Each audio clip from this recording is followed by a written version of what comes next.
ଜୟ ଜଗନ୍ନାଥ ଭାଇମାନେ ଗୋଟେ କଥା କହିବାକୁ ଚାହୁଁଛି। ଆମର ଯୋଉ କେନ୍ଦ୍ରାପଡ଼ାରେ ଯୋଉ ଇନସିଡେଣ୍ଟ ଘଟିଯାଇଛି, ଚମେଲି ଓଝା ମ୍ୟାଡମ ଯୋଉ ସରପଞ୍ଚ ଥିଲେ, ବର୍ତ୍ତମାନ କିଛି ଲୋକ ତାଙ୍କୁ କହୁଛନ୍ତି ଯେ ବହୁତ ଭଲ ଥିଲେ, ଗାଁ ଲୋକ ତାଙ୍କର ପ୍ରତିବାଦରେ ଯାଇକି ଥାନା ଘେରାଉ ଇଏ ସବୁ କରିଛନ୍ତି। କିନ୍ତୁ କିଛି ଲୋକ ଅଛନ୍ତି ତାଙ୍କ ନାଁରେ କହୁଛନ୍ତି ଯେ ସେଟା ଠିକ ନଥିଲେ, କାମ କିଛି କରୁନଥିଲେ, ଇଏ କରୁନଥିଲେ, ସିଏ କରୁନଥିଲେ। ଛାଡ଼ନ୍ତୁ, ସେ ମ୍ୟାଟର ଛାଡ଼ନ୍ତୁ।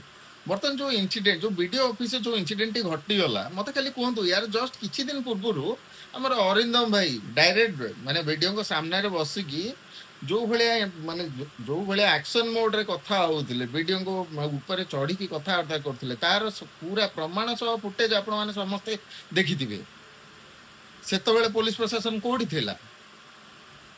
କାହିଁ ତାଙ୍କୁ ଆରେଷ୍ଟ କରିବାକୁ ବଳ ପାଇଲାନି ନା ଦମ ନଥିଲା? ଛାଡନ୍ତୁ, ଗଲା। ତ ବର୍ତ୍ତମାନ ଭାଇ ଗୋଟେ ସାଧାରଣ ସରପଞ୍ଚ ପ୍ରାର୍ଥୀ ଯେତେବେଳେ ବିଡିଓଙ୍କ ଅଫିସକୁ ଯାଉଛି, ମାନେ ତା ବ୍ଲକର ଯୋଉ କାମ ଗୁଡିକ ହେଇଛି ତାର ବିଲ୍ ମିଳିନି ବୋଲି ସେ ଯାଇକି ତାର ଅଭିଯୋଗ କରିବାକୁ ଯାଉଛି, ଆଉ ସେଇଟା ଗୋଟେ ଭିଡିଓ କରିବା ପାଇଁ ସେ ତା ସାନ ଭାଇକି ନେଇକି ଯାଇଛି। କିନ୍ତୁ ଆପଣ ମାନେ କଣ କଲେ ନା ତାଙ୍କୁ ସିଧା ଥାନାକୁ ମାନେ ପୋଲିସ ବାଲାଙ୍କୁ ଡକେଇକି ଆରେଷ୍ଟ କରେଇଦେଲେ।